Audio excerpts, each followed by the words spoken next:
graphique. Et pour ça, je suis allée à la rencontre d'une styliste florale qui s'appelle Lindsay Escorbiac et qui travaille pour les plus grands hôtels parisiens. Donc je vous propose de voir ce qu'elle nous a concocté.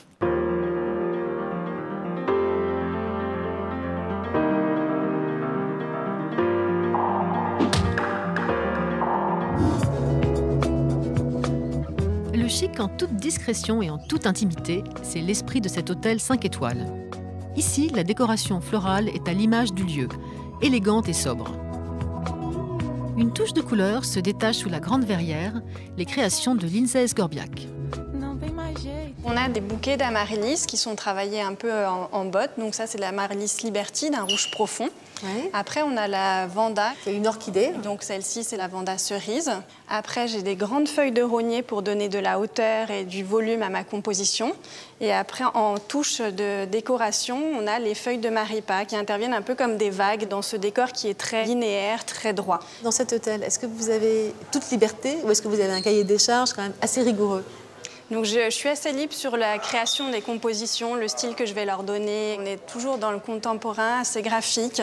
On est souvent en couleur, mais ça arrive qu'on soit dans du monochrome et qu'on soit tout en blanc ou tout en noir avec quelques touches de couleur. On change complètement à chaque décor. Le défi de Lindsay aujourd'hui, faire de ce bouquet vertical un véritable objet de décoration. Pour cela, direction sa boutique atelier. Nous allons de nouveau utiliser l'amaryllis, l'une des stars de la saison. Cette fois-ci, je vais l'associer plutôt avec des branchages, donc plutôt du bonnet d'évêque. Et bonne nouvelle, vous allez voir qu'avec quelques astuces, cette composition est très facile à réaliser. Pour commencer, Lindsay utilise un vase triple. Et quand on n'a pas ça chez soi, parce que c'est pas hyper facile à trouver ça. Moi, je vous ai préparé donc une association de 3 vases cylindriques, des vases tubes, travaillés donc en triptyque. Et donc, on va les regrouper ensemble. Je vais les lier avec un petit ruban de couleur. L'amaryllis, c'est un peu particulier. Comment est-ce qu'on traite ce type de tige? Est-ce qu'on la coupe? Ça a une tige creuse qui est très fragile. Il faut la manipuler le moins possible. On va la couper et vraiment de la couper très nette avec un couteau. Alors pourquoi un couteau et pas un sécateur? Un couteau parce que si je prends mon sécateur, ça va complètement écraser la tige et ça va vraiment l'abîmer. Autre difficulté, cette tige fragile doit supporter de lourdes fleurs qui vont s'ouvrir. J'ai choisi volontairement donc des vases longs pour pouvoir poser la fleur au ras du vase et que le vase soutienne la tige. Alors par contre, dans un cas comme celui-ci où l'amaryllis dépasse beaucoup du vase, qu'est-ce qu'on peut faire? On va lui mettre un tuteur dans la tige. Un petit tuteur en bois. On le glisse et on va juste planter la pointe très légèrement dans la tête. Pour la maintenir. Pour la maintenir. Parfait. Donc là, maintenant, la fleur peut s'ouvrir sans pour autant faire casser la tige. Tout à fait. Petite astuce pour prolonger la vie de vos amaryllis, mettez très peu d'eau dans le vase. Les fleurs s'ouvriront moins vite et la tige restera bien ferme. Donc environ quoi? Là, on est à peu près sur un quart de la hauteur du vase? Exactement. C'est un quart de la hauteur de la tige de la fleur. Très bien. Un quart de la hauteur de la tige pour l'amaryllis comme pour toutes les fleurs à bulbe. 2 tiges d'amaryllis rose Hercule pour la hauteur dans le vase intermédiaire et un 3e dans le petit vase. Quelques baies de rosier pour un esprit jardin. Alors qu'est-ce qu'on va ajouter maintenant à cette composition? On va ajouter de l'orchidée Vanda. Là, je vais en mettre un petit peu dans le grand vase pour fleurir un peu la base des branchages. On voit ici que même dans une composition verticale, on peut utiliser des fleurs à tiges courtes. Exactement, et même encore plus courtes. Comme on n'a pas beaucoup d'eau pour l'amaryllis, là je vais être obligée de mettre une petite pipette pour l'orchidée. Avec une petite pipette d'eau. Une petite réserve d'eau.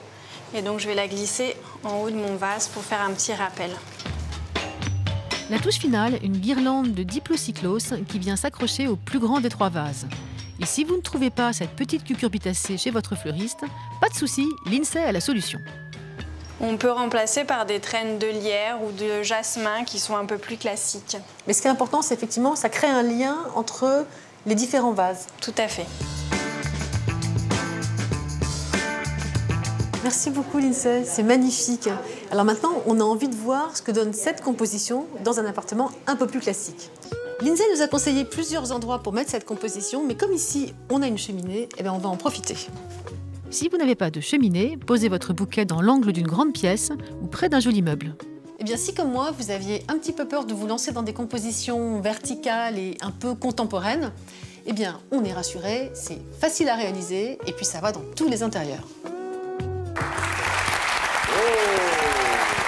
C'est superbe, Isabelle.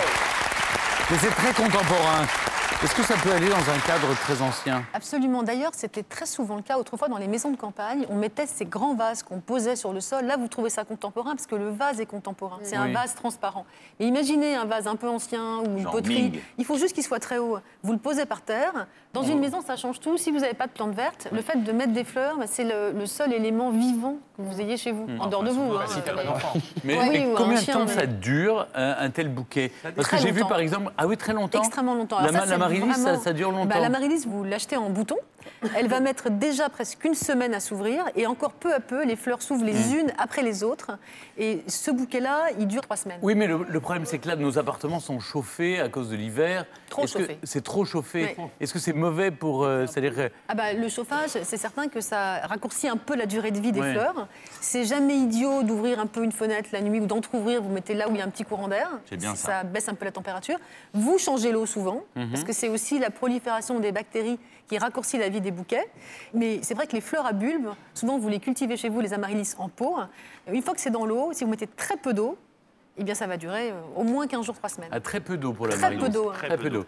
Qu'est-ce que vous préférez comme fleurs en dehors des roses rouges que vous offrez à votre mère? Moi, j'aime que les roses, je crois. Vous aimez que les roses? Ah ouais. Il y a une autre fleur, mais j'ai complètement oublié le nom, donc ouais. Ah ouais, les pivoines. Les pivoines blanches, c'est beau, c'est ça. C'est très beau, les pivoines blanches. Ouais. Ouais. Rose et pivoine, moi, je suis là-dessus.